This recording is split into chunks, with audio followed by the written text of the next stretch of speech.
ಆದರವರು ಅವರಿಗೂ ಕೂಡ ಪರೋಕ್ಷವಾಗಿ ಅಂದ್ರೆ ಸಚಿವ ಸ್ಥಾನದ ಮೇಲೆ ಕಣ್ಣಿಟ್ಕೊಂಡಿದ್ದಾರೆ.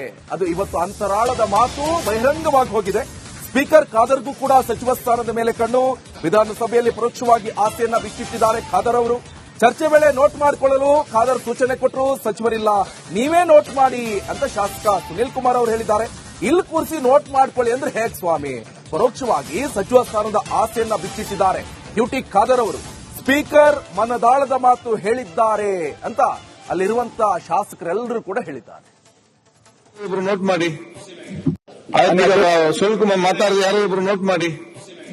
ಯಾರು ನೋಟ್ ಮಾಡ್ತಾರೆ ಸರ್? ನೀವೇ ಮಾಡ್ಕೊಳ್ಳಿ. ನೀವು ಇಲ್ಲಿ ಕೂತ್ಕೊಳ್ಳಿಸಿ, ನೀವು ನೋಟ್ ಮಾಡಿ ಅಂತಿಲ್ಲ, ಏನ್ ಮಾಡುದು? ಇಲ್ಲಿ ಕೂತ್ಕೊಳ್ಳಿಸಿ ನೋಟ್ ಮಾಡಿ, ನಂಗೆ ನೋಟ್ ಮಾಡ್ಲಿಕ್ಕೆ ಆಗ್ತದ? ಸರಿ ಸರಿ ಸರಿ.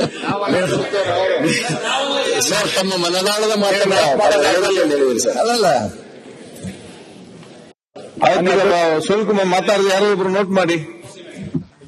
ಬಗ್ಗೆ ಹೆಚ್ಚಿನ ಡೀಟೇಲ್ಸ್ ಅನ್ನ ಕೊಡ್ತಾರೆ ನನ್ನ ಕಲೀಗ್ ಬಸವರಾಜ್. ಈಗಾಗಲೇ ನೀವು ಎಕ್ಸ್ಪ್ಲೈನ್ ಮಾಡ್ತಾ ಇದ್ರಿ ಗ್ಯಾರಂಟಿ ವಿಚಾರಕ್ಕೆ ಸಂಬಂಧಪಟ್ಟಂತೆ. ಜೊತೆಗೆ ಇನ್ನೊಂದು ಬಹಳ ವಿಶೇಷವಾಗಿ ಕಂಡು ಬಂದಿರುವಂತದ್ದು ಖಾದರ್ ಅವರ ಪರೋಕ್ಷವಾದಂತಹ ಸಚಿವ ಸ್ಥಾನದ ಬಗ್ಗೆ ಏನ್ ಹೇಳ್ತೀರಾ?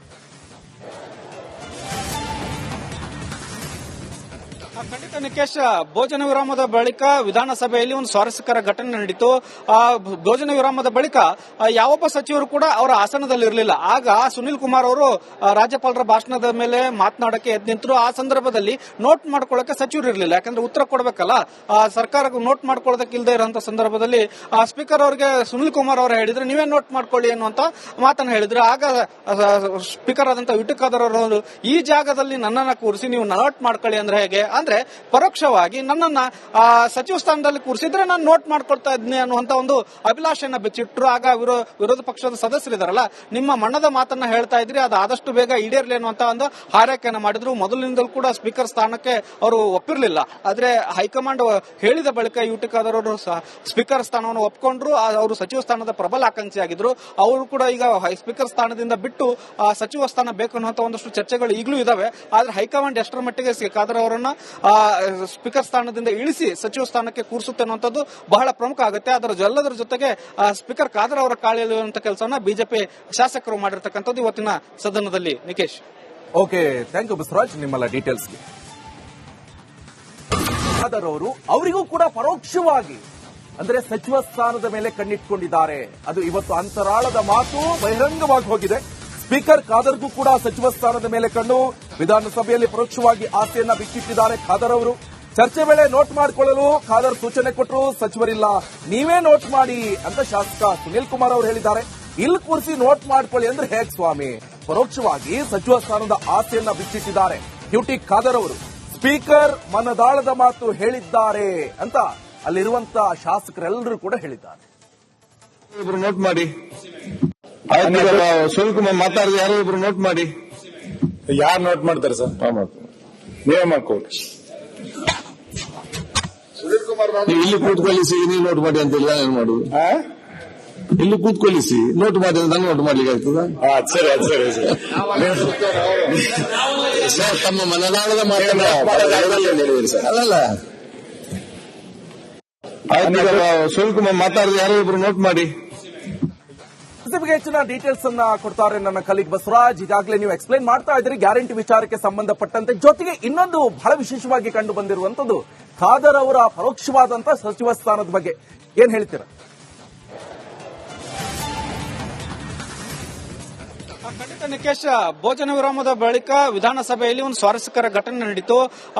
ಭೋಜನ ವಿರಾಮದ ಬಳಿಕ ಯಾವೊಬ್ಬ ಸಚಿವರು ಕೂಡ ಅವರ ಆಸನದಲ್ಲಿ ಇರಲಿಲ್ಲ. ಆಗ ಸುನೀಲ್ ಕುಮಾರ್ ಅವರು ರಾಜ್ಯಪಾಲರ ಭಾಷಣದ ಮೇಲೆ ಮಾತನಾಡಕ್ಕೆ ಎದ್ದು ನಿಂತರು. ಆ ಸಂದರ್ಭದಲ್ಲಿ ನೋಟ್ ಮಾಡ್ಕೊಳ್ಳಕ್ಕೆ ಸಚಿವರು ಇರಲಿಲ್ಲ. ಯಾಕಂದ್ರೆ ಉತ್ತರ ಕೊಡಬೇಕಲ್ಲ, ಸರ್ಕಾರಕ್ಕೆ ನೋಟ್ ಮಾಡ್ಕೊಳ್ಳೋದಕ್ಕೆ ಇಲ್ಲದೆ ಇರುವಂತ ಸಂದರ್ಭದಲ್ಲಿ ಸ್ಪೀಕರ್ ಅವರಿಗೆ ಸುನೀಲ್ ಕುಮಾರ್ ಅವರು ಹೇಳಿದ್ರೆ ನೀವೇ ನೋಟ್ ಮಾಡ್ಕೊಳ್ಳಿ ಅನ್ನುವಂತ ಮಾತನ್ನು ಹೇಳಿದ್ರು. ಆಗ ಸ್ಪೀಕರ್ ಆದಂತಹ ಯುಟಿ ಖಾದರ್ ಅವರು ಈ ಜಾಗದಲ್ಲಿ ನನ್ನನ್ನ ಕೂರಿಸಿ ನೀವು ನೋಟ್ ಮಾಡ್ಕೊಳ್ಳಿ ಅಂದ್ರೆ ಹೇಗೆ? ಅಂದ್ರೆ ಅಂದ್ರೆ ಪರೋಕ್ಷವಾಗಿ ನನ್ನನ್ನ ಸಚಿವ ಸ್ಥಾನದಲ್ಲಿ ಕೂರಿಸಿದ್ರೆ ನಾನು ನೋಟ್ ಮಾಡ್ಕೊಳ್ತಾ ಇದ್ದೀನಿ ಅನ್ನುವಂತ ಒಂದು ಅಭಿಲಾಷೆಯನ್ನ ಬೆಚ್ಚಿಟ್ರು. ಆಗ ವಿರೋಧ ಪಕ್ಷದ ಸದಸ್ಯರಿದಾರಲ್ಲ, ನಿಮ್ಮ ಮಣ್ಣದ ಮಾತನ್ನ ಹೇಳ್ತಾ ಇದ್ರಿ, ಅದು ಆದಷ್ಟು ಬೇಗ ಈಡೇರ್ಲಿ ಅನ್ನುವಂತ ಒಂದು ಹಾರೈಕೆಯನ್ನು ಮಾಡಿದ್ರು. ಮೊದಲಿನಿಂದಲೂ ಕೂಡ ಸ್ಪೀಕರ್ ಸ್ಥಾನಕ್ಕೆ ಅವರು ಒಪ್ಪಿರಲಿಲ್ಲ.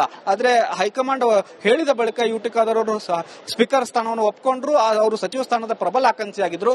ಅವರು ಕೂಡ ಈಗ ಸ್ಪೀಕರ್ ಸ್ಥಾನದಿಂದ ಬಿಟ್ಟು ಸಚಿವ ಸ್ಥಾನ ಬೇಕು ಅನ್ನುವಂತ ಒಂದಷ್ಟು ಚರ್ಚೆಗಳು ಈಗಲೂ ಇದಾವೆ. ಆದ್ರೆ ಹೈಕಮಾಂಡ್ ಎಷ್ಟರ ಮಟ್ಟಿಗೆ ಖಾದರ್ ಅವರನ್ನ ಸ್ಪೀಕರ್ ಸ್ಥಾನದಿಂದ ಇಳಿಸಿ ಸಚಿವ ಸ್ಥಾನಕ್ಕೆ ಕೂರಿಸುತ್ತೆ ಅನ್ನುವಂಥದ್ದು ಬಹಳ ಪ್ರಮುಖ ಆಗುತ್ತೆ. ಎಲ್ಲದರ ಜೊತೆಗೆ ಸ್ಪೀಕರ್ ಖಾದರ್ ಅವರ ಕಾಳಿ ಎಳೆಯುವಂತ ಕೆಲಸವನ್ನ ಬಿಜೆಪಿ ಶಾಸಕರು ಮಾಡಿರ್ತಕ್ಕಂಥದ್ದು ಇವತ್ತಿನ ಸದನದಲ್ಲಿ. Nikesh, okay, thank you Basavaraj ನಿಮ್ಮೆಲ್ಲ ಡೀಟೇಲ್ಸ್ಗೆ. ಖಾದರ್ ಅವರು ಅವರಿಗೂ ಕೂಡ ಪರೋಕ್ಷವಾಗಿ ಅಂದ್ರೆ ಸಚಿವ ಸ್ಥಾನದ ಮೇಲೆ ಕಣ್ಣಿಟ್ಕೊಂಡಿದ್ದಾರೆ. ಅದು ಇವತ್ತು ಅಂತರಾಳದ ಮಾತು ಬಹಿರಂಗವಾಗಿ ಹೋಗಿದೆ. ಸ್ಪೀಕರ್ ಖಾದರ್ಗೂ ಕೂಡ ಸಚಿವ ಸ್ಥಾನದ ಮೇಲೆ ಕಣ್ಣು. ವಿಧಾನಸಭೆಯಲ್ಲಿ ಪರೋಕ್ಷವಾಗಿ ಆಸೆಯನ್ನ ಬಿಚ್ಚಿಟ್ಟಿದ್ದಾರೆ ಖಾದರ್ ಅವರು. ಚರ್ಚೆ ವೇಳೆ ನೋಟ್ ಮಾಡಿಕೊಳ್ಳಲು ಖಾದರ್ ಸೂಚನೆ ಕೊಟ್ಟರು. ಸಚಿವರಿಲ್ಲ, ನೀವೇ ನೋಟ್ ಮಾಡಿ ಅಂತ ಶಾಸಕ ಸುನೀಲ್ ಕುಮಾರ್ ಅವರು ಹೇಳಿದ್ದಾರೆ. ಇಲ್ಲಿ ಕೂರಿಸಿ ನೋಟ್ ಮಾಡ್ಕೊಳ್ಳಿ ಅಂದ್ರೆ ಹೇಗ್ ಸ್ವಾಮಿ? ಪರೋಕ್ಷವಾಗಿ ಸಚಿವ ಸ್ಥಾನದ ಆಸೆಯನ್ನ ಬಿಚ್ಚಿಟ್ಟಿದ್ದಾರೆ ಯುಟಿ ಖಾದರ್ ಅವರು.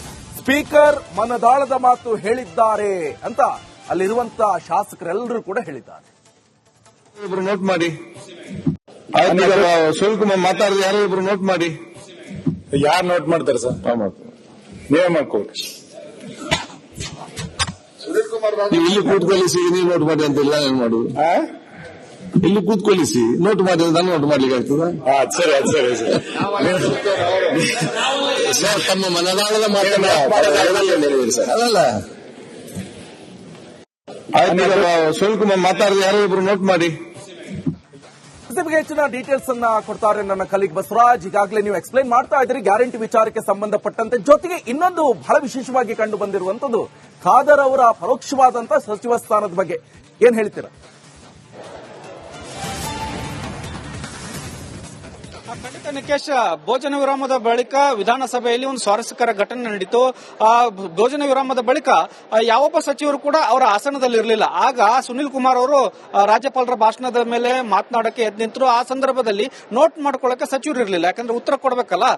ಸರ್ಕಾರಕ್ಕೆ ನೋಟ್ ಮಾಡ್ಕೊಳ್ಳೋದಕ್ಕೆ ಇಲ್ಲದೆ ಇರುವಂತಹ ಸಂದರ್ಭದಲ್ಲಿ ಸ್ಪೀಕರ್ ಅವರಿಗೆ ಸುನೀಲ್ ಕುಮಾರ್ ಅವರು ಹೇಳಿದ್ರು, ನೀವೇ ನೋಟ್ ಮಾಡ್ಕೊಳ್ಳಿ ಅನ್ನುವಂತ ಮಾತನ್ನು ಹೇಳಿದ್ರು. ಆಗ ಸ್ಪೀಕರ್ ಆದಂತಹ ಯುಟಿ ಖಾದರ್ ಅವರು ಈ ಜಾಗದಲ್ಲಿ ನನ್ನನ್ನ ಕೂರಿಸಿ ನೀವು ನೋಟ್ ಮಾಡ್ಕೊಳ್ಳಿ ಅಂದ್ರೆ ಹೇಗೆ? ಅಂದ್ರೆ ಪರೋಕ್ಷವಾಗಿ ನನ್ನನ್ನ ಸಚಿವ ಸ್ಥಾನದಲ್ಲಿ ಕೂರಿಸಿದ್ರೆ ನಾನು ನೋಟ್ ಮಾಡ್ಕೊಳ್ತಾ ಇದ್ದೀನಿ ಅನ್ನುವಂತ ಒಂದು ಅಭಿಲಾಷೆಯನ್ನ ಬೆಚ್ಚಿಟ್ರು. ಆಗ ವಿರೋಧ ಪಕ್ಷದ ಸದಸ್ಯರಿದಾರಲ್ಲ, ನಿಮ್ಮ ಮಣ್ಣದ ಮಾತನ್ನ ಹೇಳ್ತಾ ಇದ್ರಿ, ಅದು ಆದಷ್ಟು ಬೇಗ ಈಡೇರ್ಲಿ ಅನ್ನುವಂತ ಒಂದು ಹಾರೈಕೆಯನ್ನು ಮಾಡಿದ್ರು. ಮೊದಲಿನಿಂದಲೂ ಕೂಡ ಸ್ಪೀಕರ್ ಸ್ಥಾನಕ್ಕೆ ಅವರು ಒಪ್ಪಿರಲಿಲ್ಲ. ಆದ್ರೆ ಹೈಕಮಾಂಡ್ ಹೇಳಿದ ಬಳಿಕ ಯುಟಿ ಖಾದರ್ ಅವರು ಸ್ಪೀಕರ್ ಸ್ಥಾನವನ್ನು ಒಪ್ಕೊಂಡ್ರು. ಅವರು ಸಚಿವ ಸ್ಥಾನದ ಪ್ರಬಲ ಆಕಾಂಕ್ಷಿಯಾಗಿದ್ರು. ಅವರು ಕೂಡ ಈಗ ಸ್ಪೀಕರ್ ಸ್ಥಾನದಿಂದ ಬಿಟ್ಟು ಸಚಿವ ಸ್ಥಾನ ಬೇಕು ಅನ್ನುವಂತ ಒಂದಷ್ಟು ಚರ್ಚೆಗಳು ಈಗಲೂ ಇದಾವೆ. ಆದ್ರೆ ಹೈಕಮಾಂಡ್ ಎಷ್ಟರ ಮಟ್ಟಿಗೆ ಖಾದರ್ ಅವರನ್ನ ಸ್ಪೀಕರ್ ಸ್ಥಾನದಿಂದ ಇಳಿಸಿ ಸಚಿವ ಸ್ಥಾನಕ್ಕೆ ಕೂರಿಸುತ್ತೆ ಅನ್ನುವಂಥದ್ದು ಬಹಳ ಪ್ರಮುಖ ಆಗುತ್ತೆ. ಎಲ್ಲದರ ಜೊತೆಗೆ ಸ್ಪೀಕರ್ ಖಾದರ್ ಅವರ ಕಾಳಿ ಎಳೆಯುವಂತ ಕೆಲಸವನ್ನ ಬಿಜೆಪಿ ಶಾಸಕರು ಮಾಡಿರ್ತಕ್ಕಂಥದ್ದು ಇವತ್ತಿನ ಸದನದಲ್ಲಿ. Nikesh, okay, thank you Basavaraj ನಿಮ್ಮೆಲ್ಲ ಡೀಟೇಲ್ಸ್ಗೆ. ಖಾದರ್ ಅವರು ಅವರಿಗೂ ಕೂಡ ಪರೋಕ್ಷವಾಗಿ ಅಂದ್ರೆ ಸಚಿವ ಸ್ಥಾನದ ಮೇಲೆ ಕಣ್ಣಿಟ್ಕೊಂಡಿದ್ದಾರೆ. ಅದು ಇವತ್ತು ಅಂತರಾಳದ ಮಾತು ಬಹಿರಂಗವಾಗಿ ಹೋಗಿದೆ. ಸ್ಪೀಕರ್ ಖಾದರ್ಗೂ ಕೂಡ ಸಚಿವ ಸ್ಥಾನದ ಮೇಲೆ ಕಣ್ಣು. ವಿಧಾನಸಭೆಯಲ್ಲಿ ಪರೋಕ್ಷವಾಗಿ ಆಸೆಯನ್ನ ಬಿಚ್ಚಿಟ್ಟಿದ್ದಾರೆ ಖಾದರ್ ಅವರು.